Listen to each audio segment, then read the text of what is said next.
Assalamualaikum warahmatullahi wabarakatuh. Kembali lagi dengan saya Rindiani Tanjung. Baiklah, saya sekarang berada di SDIT Abdurrahman Islamic School. Saya di sini ingin mewawancarai salah satu guru seputar tentang kurikulum yang diterapkan di SD ini. Apakah kurikulum 2013, darurat, dan paradigma baru? Assalamualaikum warahmatullahi wabarakatuh. Waalaikumsalam. Baiklah, saya sekarang sudah bersama dengan Bapak Tegar ingin menanya-nanyakan tentang kurikulum di SDIT Abdurrahman Islamic School.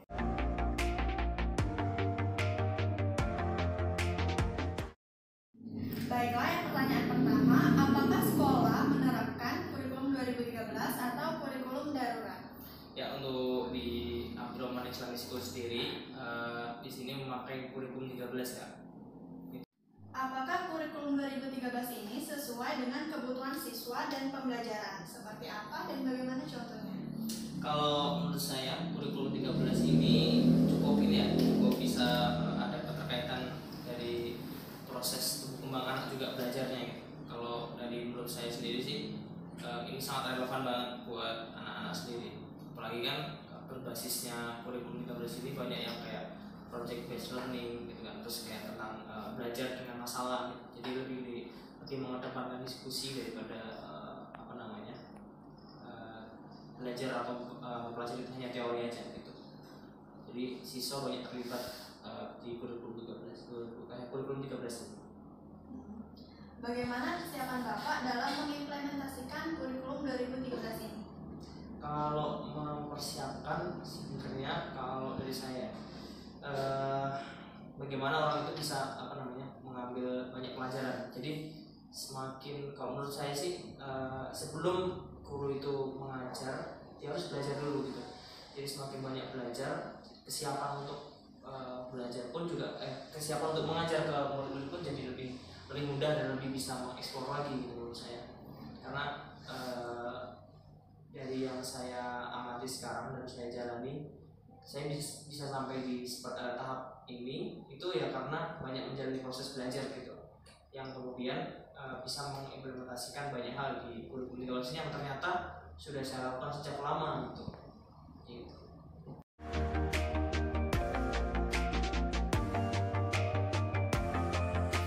Baiklah, pertanyaan tentang pengembangan program. Yang pertama, apakah sebelum mengajar Bapak mempersiapkan program tahunan, semesteran, mingguan, atau harian? Kalau saat ini karena saya masuk di pertengahan semester ini kan saya juga baru bergabung di sini kan. Jadi kalau persiapan mungkin persiapannya hanya dari segi bulan, minggu, dan hari gitu. Apa yang Bapak ketahui tentang silabus dan FTP? Beda dari segi tujuannya. Kalau silabus kan disiapkan dari tanpa ada langkah-langkahnya. Kalau FTP itu ada langkah-langkahnya gitu. Apa manfaat dari silabus dan FTP yang Bapak buat? Manfaatnya lebih bisa teratur ya. Apalagi kan saya juga bukan orang yang teratur tadi yang saya katakan tadi. Ya akhirnya saya bisa jadi lebih terencana gitu. Lebih bisa mengkondisikan jadi berapa kewajiban yang harus saya penuhi dengan MPP itu, dan akhirnya pembelajaran itu bisa lebih sampai ketika saya bisa membuat rencana-rencana. Ujian banyak banget. Apakah Bapak membuat silabus dan FPP sendiri atau hanya mengutip kemudian dikembangkan sendiri? Beberapa kali mengutip, beberapa kali menciptakan sendiri. Karena mereka dibalik lagi, saya juga belum terlalu paham tentang itu, jadi saya belajarnya dari situ. Lihat punya orang lain, kemudian saya kutip atau nanti diganti dikembangkan di bagian-bagian yang lainnya. Misalnya pembukaannya gimana, isinya gimana, gimana. Mungkin yang membedakan mungkin dari segi anekdotnya. Jadi anekdot itu ada catatan anekdot yang mungkin yang membedakan itu. Saya lebih banyak ngurus di situ, kayak misalkan temuan-temuan hari ini apa, saya tulis di situ. Bagaimana cara Bapak memadukan dan memasukkan unsur 2013 ke dalam silabus dan FTP yang Anda buat? Menyatukannya. Memadukan dan memasukkan. Memadukannya. Mungkin dari memperbanyak referensi ya, kemudian kayak lebih banyak melihat teman-teman yang lebih dulu belajar atau melaksanakan FEB dan menyatukan di kurikulum 13 ini. Kemudian saya ini ATM lah, amati di modifikasi, lebih ke situ sih, lebih banyak gitu. Apakah Bapak menemui hambatan dalam pembuatan silabus dan bagaimana solusinya? Kalau hambatannya yang di awal-awal, cuman sampai saat ini sudah terbiasa. Dan itu solusinya saya harus lebih banyak belajar.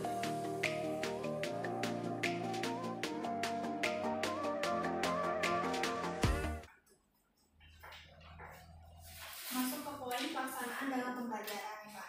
Yang pertama, apa yang Bapak lakukan di awal kegiatan pembelajaran? Ya kalau di awal kegiatan pembelajaran saya lebih banyak warm up ya, istilahnya kayak pemanasan dulu anak-anak, bisa memakai ice breaking, banyak lah breaking banyak banget. Bahkan sampai di kata anak-anak kan saya itu banyak banget punya permainan gitu, banyak ke mereka. Jadi bagaimana kita bisa menghadirkan hati mereka dulu ketika belajar, kemudian ketika belajar mereka dengan kondisi yang fresh. Jadi ya kalau ditanya yang dilakukan awal pembelajaran adalah dengan pemanasan dulu, itu mulai speaking atau mulai game kecil. Model atau pendekatan strategi apa yang Bapak gunakan dalam pembelajaran? Metodenya saya nggak tahu ya spesifik dan segi ilmiahnya gimana. Cuma kalau saya bilang strateginya itu pendekatannya bagaimana saya bisa menjadi teman bagi mereka sih, bisa teman bagi mereka. Kalau metodenya sih banyak ya. Kalau metode pendekatannya banyak banget. Mulai dari dua arah saling tanya gitu ya. Terus kemudian juga metodenya dari segi apa ya? Dengan kita terlibat di kegiatan mereka, belajar mereka gitu. Misalkan mereka membuat contohnya kerajinan gitu. Ya, saya juga harus ikutan. Itu merupakan metode pendekatan ke mereka juga. Jadi mereka merasa, oh ternyata guruku ini juga bisa loh terlibat dalam belajar ini. Ya, dia juga memahami kalau ini konsep belajar yang diajarkan gurunya. Apa saja buku pegangan yang Bapak gunakan dalam pembelajaran? Kalau buku pegangan ya apa yang disiapkan oleh sekolah ya, itu yang paling penting. Itu modul-modulnya gitu ya. Terus kalau yang lainnya mungkin buku-buku lainnya mungkin sifatnya lebih ke apa ya, kamus permainan lah gitu lah. Kamus permainan yang sebelum saya mengajar saya baca itu satu gitu. Saya baca satu, belum saya aplikasikan ke kelas di sini. Lalu media apa saja yang Bapak pernah atau sering gunakan dalam kegiatan pembelajaran? Banyak. Contohnya medianya bisa pakai PowerPoint, bisa pakai visual itu, namanya presentasi. Ya. Terus kemudian medianya bisa bermain dan belajar. Contohnya kemarin mencari kosakata bahasa Arab dengan metode permainan mencari harta karun. Nah itu jadi mereka berusaha mencari kosakata ini ditemukan di sini. Jadi saya menyiapkan peta itu. Dan kalau yang lain belajarnya dengan membuat prakarya. Itu metode namanya konsep ininya belajarnya, metodenya. Aktivitas apa yang Bapak lakukan dalam kegiatan akhir pembelajaran? Kalau akhir pembelajaran itu maksudnya gimana? Pembelajaran itu gimana? Sesudah belajar nih kan, nah kegiatan apa yang di akhir yang Bapak lakukan? Ya bisa pakai untuk doa sih, doa gitu. Kalau enggak bisa merefleksikan, misalkan hari ini apa yang kalian dapatkan gitu. Kayak tanya ke anak-anak. Kita jadi setelah mengajar itu ada space waktu sekitar 15 menit, jadi saya tanya ke mereka gitu. Belajar apa saja yang kalian dapetin, terus refleksi apa yang kalian dapetin selama Ustaz mengajar ke kalian.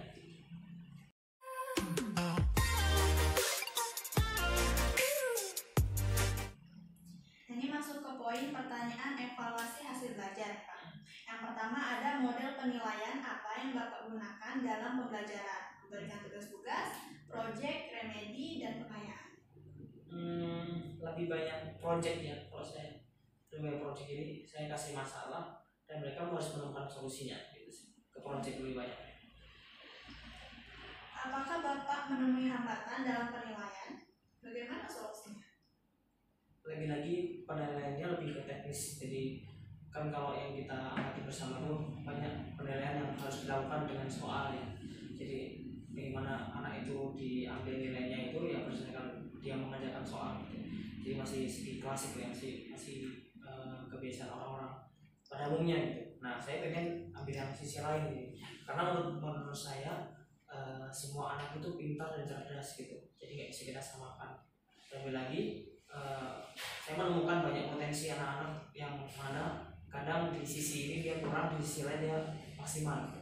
Kayaknya saya menemukan itu. Jadi gimana mereka bisa menemukan potensi itu ya melaluinya saya tadi masih project. Saya nilai dari sikap mereka menyelesaikan project itu. Selanjutnya, apakah Bapak mengetahui tentang kurikulum paradigma baru? Secara garis besar sih hanya apa ya, kalau saya baca-baca tadi ya, itu seperti terdiri dari kegiatan intrakurikuler ya, itu berupa pembelajaran tatap muka bersama guru dan kegiatan proyek. Cuman kalau dari segi sejauhnya belum terlalu gitu.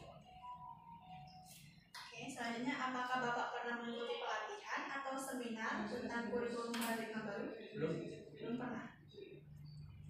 Lalu apa harapan Bapak pada kurikulum paradigma baru tersebut? Harapannya tidak membuat anak menjadi menjadi kebutuhan untuk memenuhi harapan orang yang ciptakan itu gitu. Harapannya malah justru bagaimana anak-anak bisa berkembang dengan potensi mereka masing-masing gitu. Jadi harapannya paradigma baru ini tidak membatasi mereka dalam